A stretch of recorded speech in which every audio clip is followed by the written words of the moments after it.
T'as déjà réfléchi à ce qui se passe vraiment quand tu cliques sur une vidéo YouTube ou quand tu envoies un message? Derrière chaque clic, chaque emoji, chaque téléchargement? Comment tu fais pour communiquer avec un autre joueur à l'autre bout du monde quand tu joues à Fortnite? Bah écoute, derrière tout ça, il y a tout un système absolument incroyable, presque magique. Et aujourd'hui, on va découvrir ensemble comment ta connexion Internet fonctionne réellement.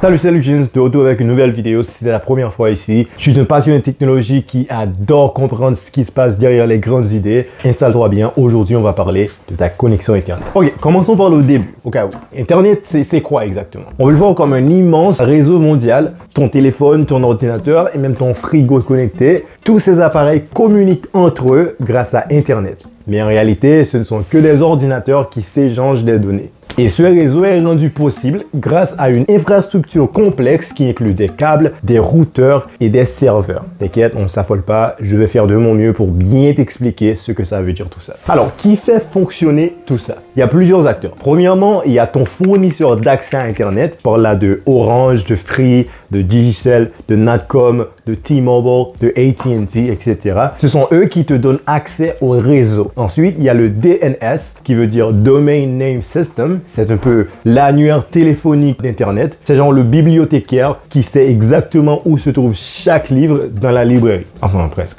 Genre, quand tu tapes youtube.com, il te donne l'adresse du serveur où trouver YouTube. Voyons ce qui se passe quand tu tapes youtube.com. D'abord, il y a ton navigateur qui demande au DNS l'adresse IP de YouTube. Et une fois l'adresse trouvée, ton ordinateur envoie une demande. Cette demande ou requête va voyager ensuite via ton routeur. Le routeur, c'est ta petite boîte Wi-Fi ou alors ta carte SIM si tu es sur un téléphone. Puis le routeur envoie ta demande vers ton fournisseur. Et puis, ça passe par des câbles sous-marins. Ouais, des câbles qui passent sous l'eau. On va en parler dans une seconde. Après cette traversée dans l'eau, ta demande arrive dans un data center et c'est là qu'elle trouve enfin le serveur de YouTube. Mais c'est pas fini. Une fois trouvé, cette information fait le parcours inverse pour te retrouver et te renvoie la vidéo ou le site demandé. Et tout ça en moins d'une seconde. Du coup, tu te demandes sûrement, mais alors il se passe quoi lorsque mon Internet est lent? Qu'est-ce qui décide de la rapidité de ma connexion Internet? Pourquoi des fois ça prend plusieurs heures pour me connecter à Google? Ok, parlons du sujet qui nous agace tous, la lenteur de l'Internet. C'est ce moment où tu essaies d'envoyer un message par WhatsApp et ça prend des heures pour partir. Pourquoi est-ce que ça arrive? Eh bien, il y a plusieurs raisons. La première raison, ça peut être ta bande passante. Imagine que ta connexion Internet, c'est comme une autoroute. Si beaucoup de voitures ou d'utilisateurs essaient de passer en même temps, ça crée des embouteillages. C'est ce qui arrive quand beaucoup de gens utilisent Internet dans ta zone en même temps, comme le soir. Ensuite, il y a ton fournisseur d'accès. Tous les fournisseurs d'accès ne se valent pas. Certains limitent volontairement la vitesse quand trop d'utilisateurs se connectent, surtout sur les forfaits ou les plans moins chers. Écoute, c'est comme ça qu'ils se font du fric. Ils limitent ta connexion sur le plan moins cher pour t'inciter à payer pour une connexion plus rapide. Tu ne peux rien y faire puisque eux, ils ont les outils nécessaires pour te connecter au réseau.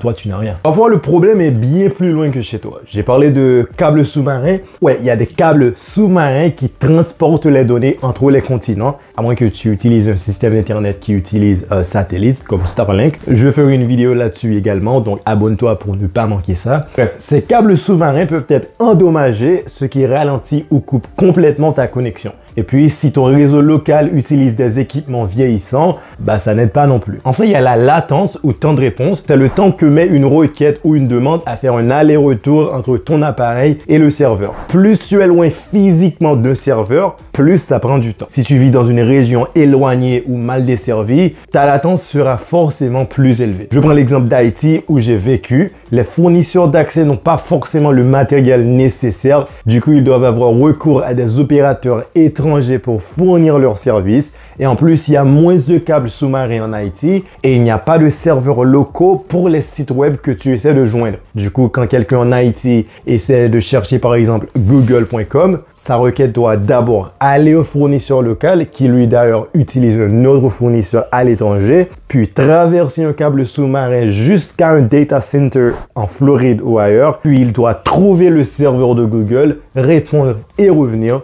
Cela peut ajouter plus de temps en plus du temps déjà ajouté à cause des raisons déjà mentionnées. Bande passante, limitation volontaire des fournisseurs, etc., etc. Comme tu peux constater, le système derrière ta connexion Internet est super complexe et incroyablement fascinant, mais ce système n'est pas parfait, bien sûr. Par exemple, les câbles sous-marins qui relient les continents doivent être constamment entretenus, sans parler des data centers qui consomment énormément d'énergie pour garder les serveurs au frais. Bref, Internet c'est génial, mais ça demande une gestion colossale. La prochaine fois que tu envoies un message ou que tu regardes une vidéo, pense à tout ce système fou qui travaille en coulisses. Et si tu as appris quelque chose dans cette vidéo, écoute, laisse-moi un commentaire et dis-moi ce que tu aimerais explorer la prochaine fois. Et surtout, abonne-toi à la chaîne pour ne rien rater. Reste à l'affût pour cette vidéo sur Starlink. Ciao!